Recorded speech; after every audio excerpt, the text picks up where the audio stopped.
Hey guys, welcome back to the channel. Today I'm going to show you how to recover permanently deleted videos, photos from phone.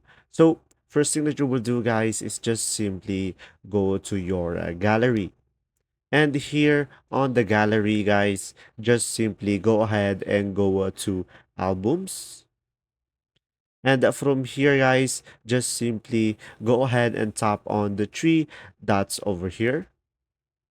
And from here, just simply go ahead and go to trash.